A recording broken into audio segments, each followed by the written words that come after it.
राजकुमार सज्जन सिंह अपनी जान मुट्ठी में लेकर भाग रहे थे। भागते हुए वो एक तालाब के किनारे पहुंच जाते हैं और लड़खड़ाकर तालाब के पानी में गिर जाते हैं। वो पानी में डूब जाते हैं और तालाब के किनारे हाथ में तलवार लेकर खड़े हुए राजकुमार दुर्जन सिंह जोर जोर से हंसने लगते हैं।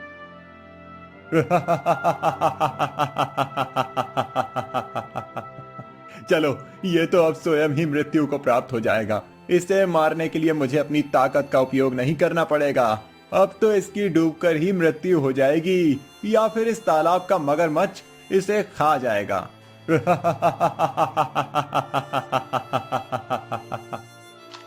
दुर्जन सिंह खुश होकर राजमहल में लौट जाता है। इधर सज्जन सिंह पानी में डूबकर नीचे चला जाता है। सज्जन सिंह बेहोश हो गया था। जब उसे होश आया तब वो देखता है कि वो एक बड़ी गुफा में है। सज्जन सिंह पूरी गुफा को देखता है। वहाँ एक जिन बैठा हुआ होता है। ये मैं कहाँ आ गया और मैं बच कैसे गया? मैं तो डूब गया था। और वो मगरमच्छ कहाँ गया? सुना है कि इस तालाब में बहुत बड़ा मगरमच्छ रहता है जो सबका शिकार करता है। तुम मेरी गुफा में हो। ये गुफा तालाब के अंदर है और मैं इस जादुई तालाब का जिन हूँ। इस तालाब में कोई भी नहीं डूबता, यही इसका जादू है। और तुम जिस मगरमच्छ की बात कर रहे हो वो कोई मगरमच्छ नहीं है। मैं ही रूप बदलकर मगरमच्छ बनकर लोगों को भयभीत करता हूँ। कई लोग इस तालाब के पास आकर गंदगी फैलाते हैं, यहाँ पर अपने वस्त्र धोते हैं। उन सबसे तालाब का पानी दूषित हो जाता है। इसीलिए मैं मगरमच्छ बनकर बैठता हूँ ताकि मगरमच्छ के भय से कोई इस तालाब के पानी का दुरुपयोग न करे। जादुई तालाब और जिन, मेरे कुछ समझ में नहीं आ रहा। ज्यादा विचार मत करो राजकुमार। मैं एक जिन हूँ, अभी सबकी सहायता करता हूँ, परंतु पहले मैं ऐसा नहीं था। मैं बहुत उद्दंड हुआ करता था। कुछ वर्ष पूर्व की बात है। मैं एक पेड़ पर बैठ गया था और एक साधु अपनी तपस्या कर रहे थे। तब बड़ा तपस्वी समझता है खुद को। अभी इसकी तपस्या भंग करता हूँ, फिर ये क्रोधित हो जाएगा, फिर मजा आएगा। ऐसा कहकर मैंने उनके ऊपर पेड़ से फल तोड़कर फेंकना शुरू किया। मैंने उन पर 6-7 फल फेंके, परंतु फिर भी वो शांत बैठे हुए थे। मुझे ये देखकर क्रोध आया। मैंने बहुत सारे फल तोड़े और एक एक करके उन पर फेंकने लगा। उनकी तपस्या भंग हो गई। वो उठ खड़े हो गए और उन्हें खड़ा हुआ देखकर मैं बहुत प्रसन्न हो गया। फिर मैंने कहा,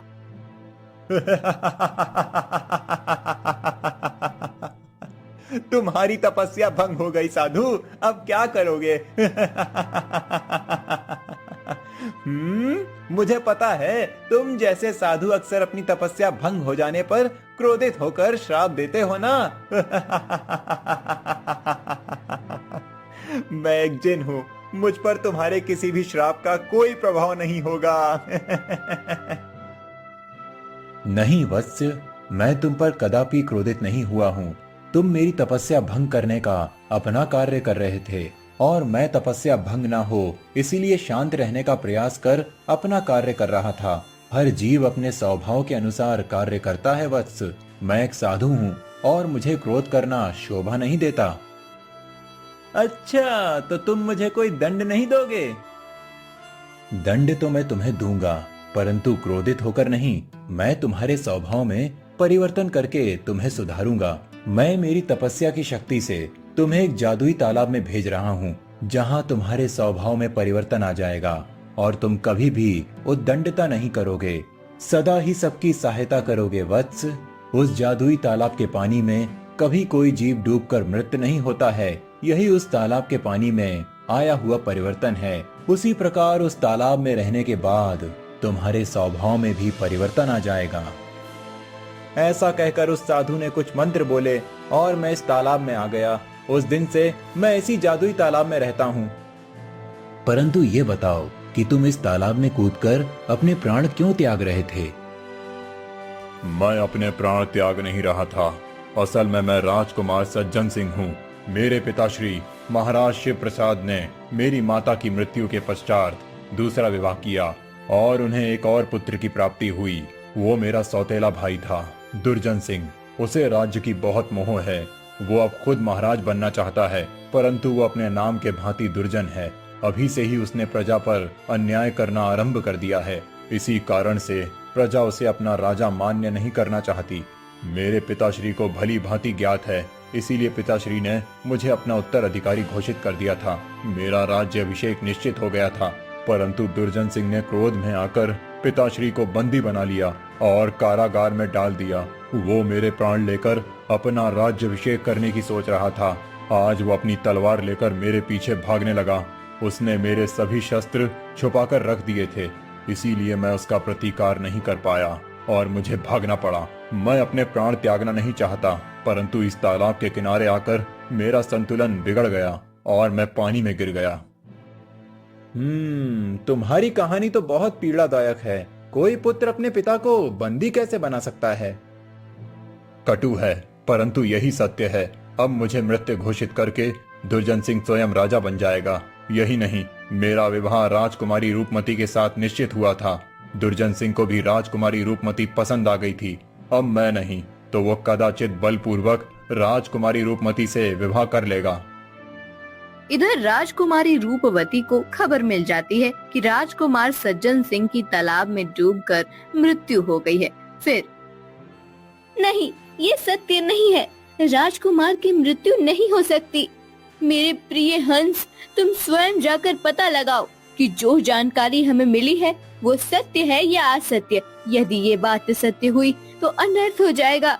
दुर्जन सिंह स्वयं राजा बन जाएगा और प्रजा के हक का हनन करेगा।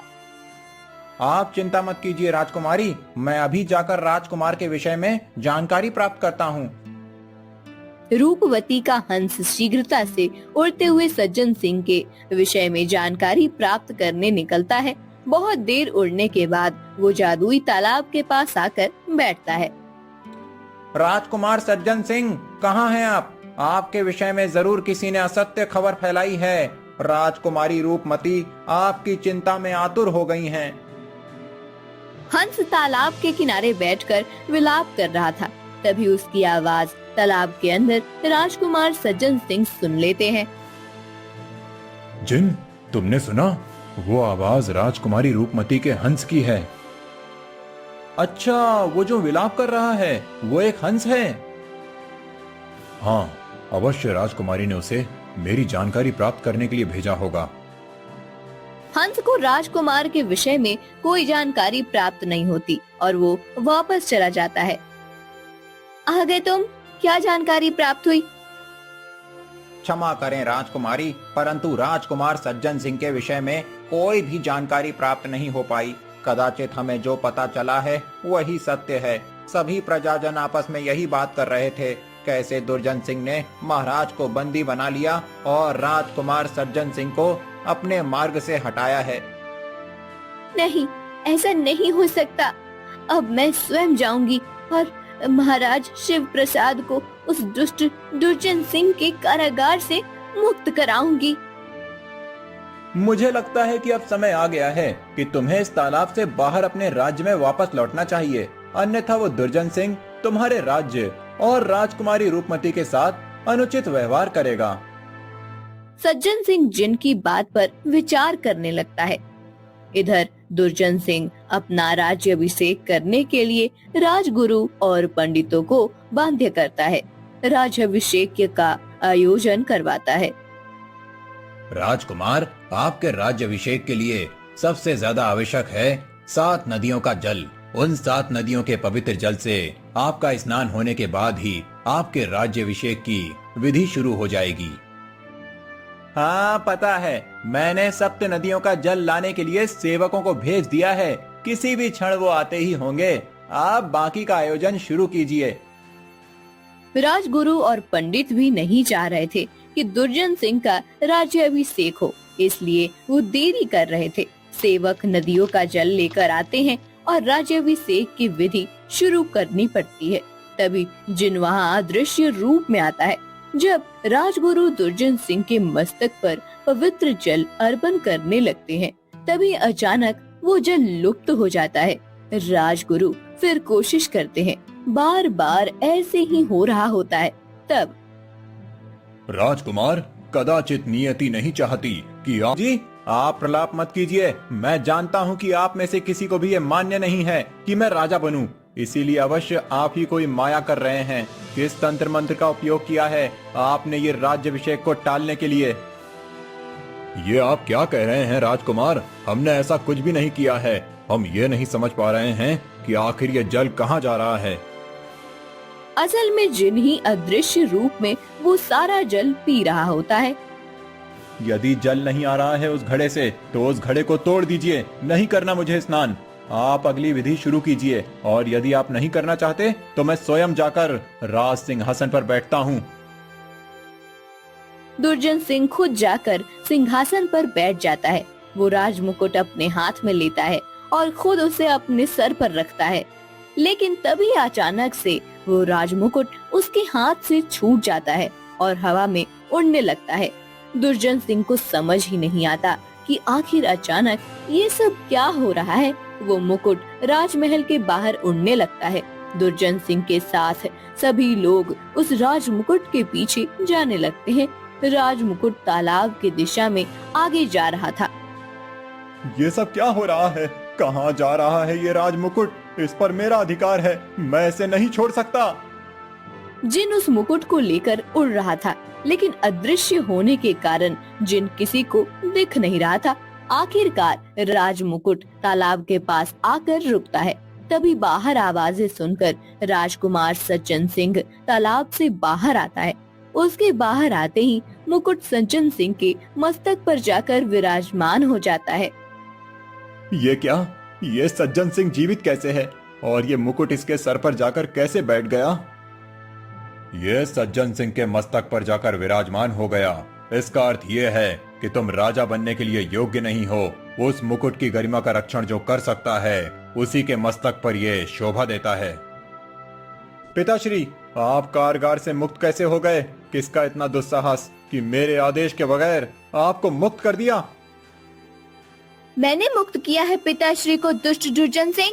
जब मुझे जानकारी प्राप्त हुई कि तुम पिताश्री के साथ अन्याय कर रहे हो और राजकुमार सज्जन सिंह के साथ तुमने इतना अनुचित व्यवहार किया है, तभी मैंने ठान लिया था कि तुम्हें राजा नहीं बनने दूंगी। मैं पिताश्री को मुक्त करवाकर उन्हें फिर से राज सिंहासन पर बिठाऊंगी। आप उचित कह रही हैं राजकुमारी रूपमती। उस सिंहासन पर केवल पिताश्री का अधिकार है। परंतु पुत्र, ये समझ नहीं आ रहा कि तुम इस तालाब में डूबने के बाद भी जीवित कैसे हो, और ये मुकुट दुर्जन सिंह के सर से छूट कैसे गया? तभी जिन वहाँ प्रकट हो जाता है।